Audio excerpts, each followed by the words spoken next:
समझें कि अब उनके पास विधायक नहीं है। जब तक चुनाव नहीं होते तब तक मैं हूँ वहाँ का विधायक। ईद तो करो जय हिंद, ईद तो आओगे, ईद तो सारे मंत्रियों ने भेजेंगे। साथियों, जननायक जनता पार्टी नहीं, वो तो जयचंदों की जनता पार्टी है। कांग्रेस पार्टी का एक मजबूत उम्मीदवार होगा। पहले आप ये बताएं भारतीय जनता पार्टी का उम्मीदवार कौन है? चौधरी भूपेंद्र सिंह हुड्डा भी इस इलाके को अपना बता करके अपना गढ़ बताने का प्रयास कर रहे हैं। अब तो गढ़ प्रजातंत्र में जनता की अदालत में है। साथियों, जनमत हरियाणा पर बड़ौदा की बिसात में सबका स्वागत है। और बड़ौदा का जो चुनाव है अब अपने प्रचार के बिल्कुल आखिरी चरण की तरफ बढ़ रहा है। अनिल जी हमारे साथ हैं, अनिल आर्य जी हमारे राजनीतिक विश्लेषक। अनिल जी, अब 28 तारीख आज लगभग खत्म ही है, 29, 30, 31, 1 4 दिन, हाँ बिल्कुल 4 है ना। दिन। तो इन 4 दिनों में क्या बड़ी राजनीतिक डेवलपमेंट्स, क्या कितने बड़े कार्यक्रम, क्योंकि आखिरी दौर में सभी पार्टियां जो है वो झोंकेगी अपनी ताकत, विशेष तौर पर बीजेपी, जेजेपी, कांग्रेस और इनेलो भी। मुझे लगता है आखिरी दिन शायद ओम प्रकाश चौटाला जी भी एक गोहाना में रैली करने जा रहे हैं। तो इन तमाम चीज़ों पर जिक्र करेंगे, लेकिन कई सारे ऐसे बड़े गांव जो कि बड़ौदा के उपचुनाव का निर्णय करेंगे, जो उसके भाग्य को तय करेंगे, उसके परिणाम को तय करेंगे। हमने बहुत सारे गांव डिस्कस किए और आज भी हम कुछ ऐसे महत्वपूर्ण गांव उठाएंगे जो है तो थोड़े छोटे हैं अनिल जी, लेकिन यहाँ की राजनीति में भूमिका बड़ी रखते हैं। तो सबसे पहले मुडलाना ब्लॉक के 2-3 गांव जो इंपॉर्टेंट है पॉलिटिकली, उनको ले लेते हैं। अनिल जी, आज शुरुआत कहाँ से करेंगे? आज शुरुआत चिडाना गांव से करेंगे। बिल्कुल शामड़ी और मुडलाना के साथ में लगता गांव है ये, बीच में जी। और 2500 वोट यहाँ पर पोल हुए थे लगभग। अब की बार 2500 या उससे ज़्यादा हो सकते हैं, 2400 कुछ वोट पोल हुए थे। कांग्रेस की स्थिति यहाँ 854 वोट आए थे 2019 के चुनाव में। बीजेपी को यहाँ 682 वोट मिले थे, बहुत पीछे बीजेपी नहीं थी। और जेजेपी को यहाँ 771 वोट मिले थे।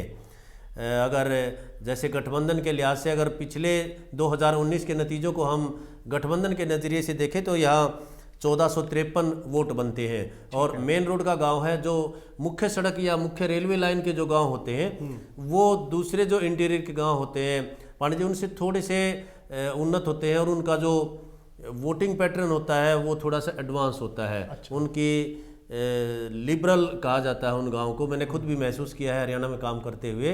जो मेन सड़क के, मेन रेलवे लाइन के गांव हैं वो लिबरल सोच के होते हैं। उनका जो आवागमन है शहर में वो इंटरेक्शन दूसरी जगहों से ज्यादा होता है। चिडाना वैसे भी अगर मैं ठीक हूँ तो लठवालों की बहुलता वाला गाँव है ये, और हालांकि दूसरी कम्युनिटी के भी लोग हैं, लेकिन अगर जाट कम्युनिटी के लिहाज से देखें तो लठवाल यहाँ पर ज़्यादा है। बिल्कुल। एक महत्वपूर्ण बात यह है कि वे यहाँ से रामफल चिडाना एक इनेलो के विधायक रहे थे, जो बाद में जिन्होंने बीजेपी ज्वाइन कर लिया था, और वो गांव में काफ़ी मजबूती के साथ बीजेपी के लिए जुटे हुए। देखने वाली बात होगी नतीजे में कितने वो परिवर्तन कर पाते हैं वोटों में, जो उनकी फॉलोइंग थी। लेकिन मैंने पिछली बार भी ये कहा था कि गांव में एक व्यक्ति का जो उस गांव का होता है, क्षेत्र का प्रभाव होता है, और उसका प्रभाव बल्कि अगर एमएलए रह चुका होता तो आसपास के कुछ गांव में और भी होता है।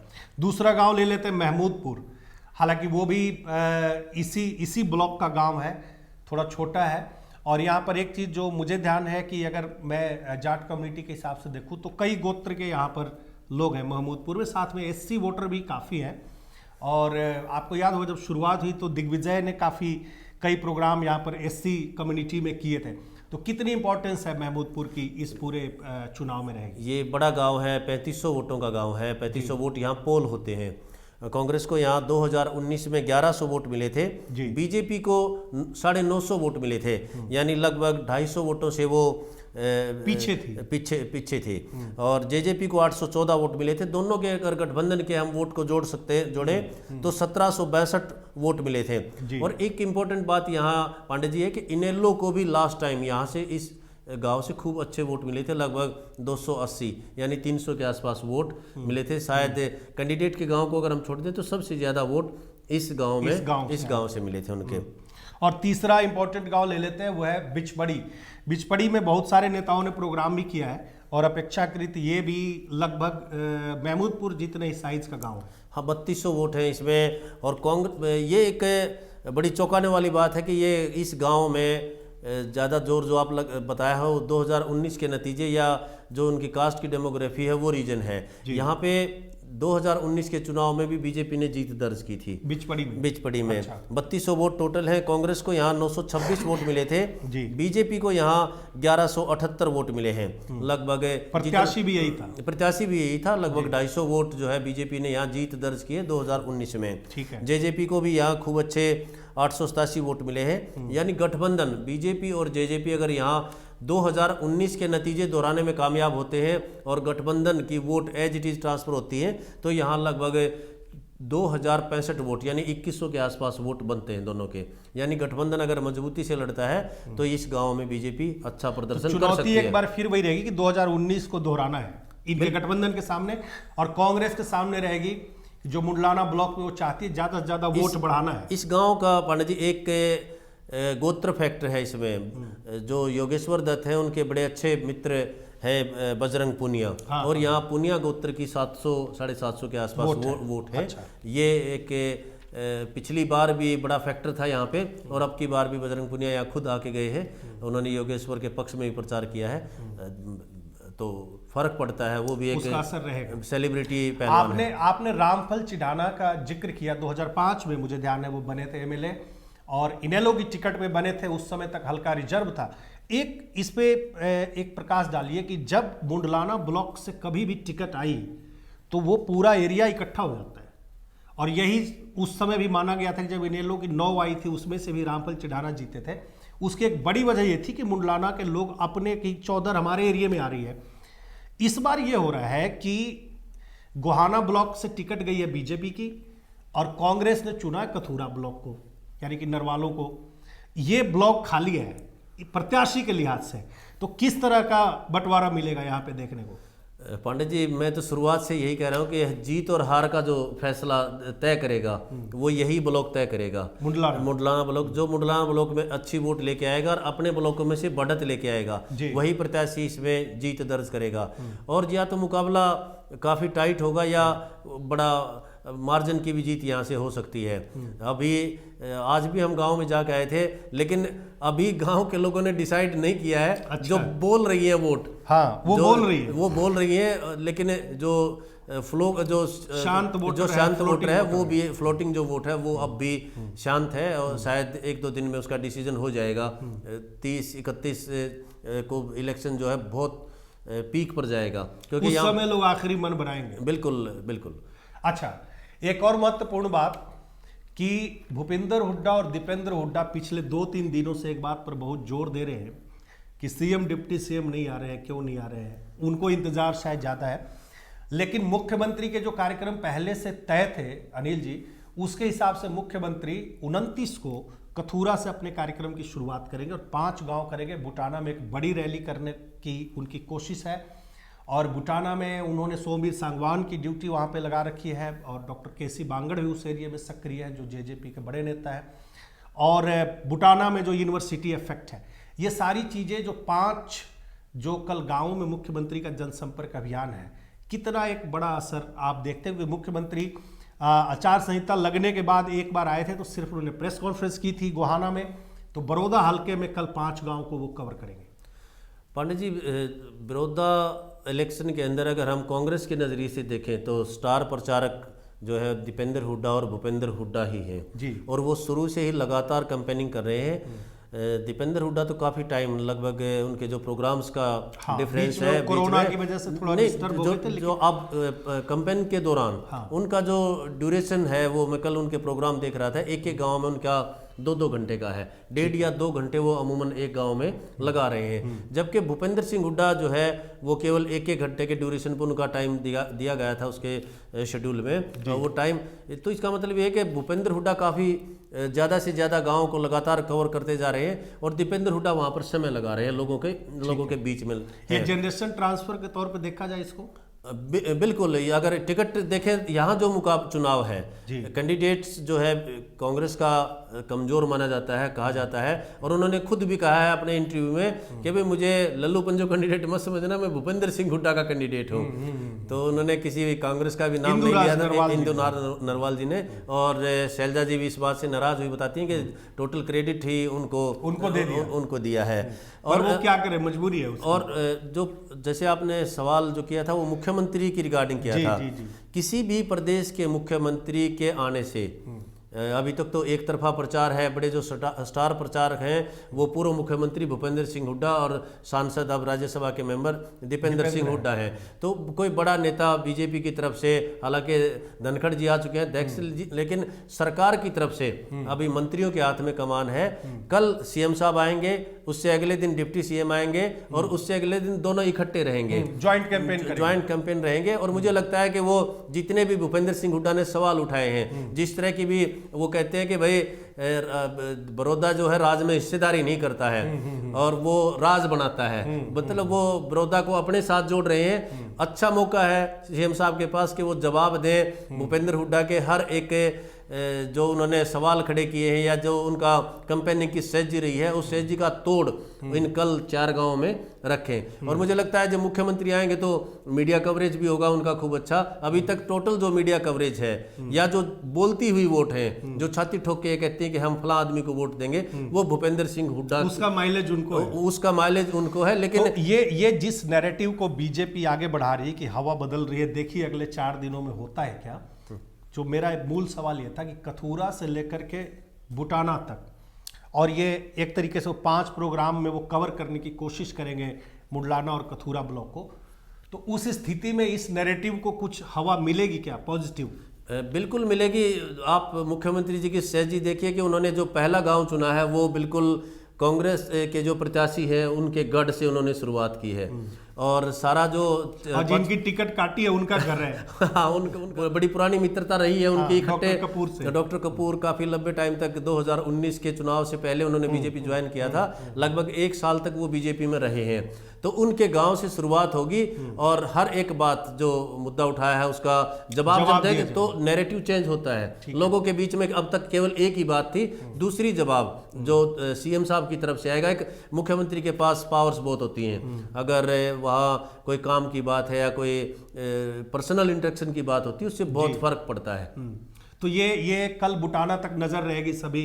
उसमें एक और महत्वपूर्ण बात बता दें कि अजय चौटाला आज बड़ौदा में उन्होंने कई कार्यक्रम किए, कांग्रेस की तरफ से शैलजा ने कई कार्यक्रम किए, और जो आखिरी 2 दिन होगा 30 और 31 को दुष्यंत का विपक्ष बड़ी कांग्रेस खास तौर पे सबसे बेसब्री से इंतजार कर रही है। तो दुष्यंत क्या करते हैं और जेजेपी क्या करती है। 31 को मुख्यमंत्री और दुष्यंत के ज्वाइंट कैंपेन होंगे।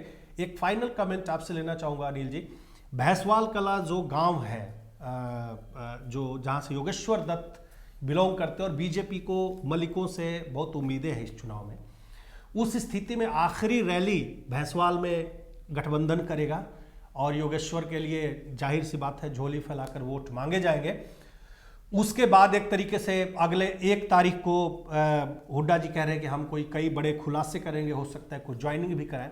तो 31 से 1 को ये फाइनल माहौल बनेगा, 2 तारीख को गैप है, 3 को अगले मंगलवार को है। तो ये जो स्ट्रेटजी है कि आखिरी में जो है वो बीजेपी ने भैंसवाल को चुना है, और हुड्डा जी भी मुझे लगता है कि आखिरी टाइम में मलिकों पर फोकस करेंगे, उस 17 लगभग जो गांव है वहां पे। तो आखिरी लड़ाई फिर उधर जाएगी गोहाना ब्लॉक में।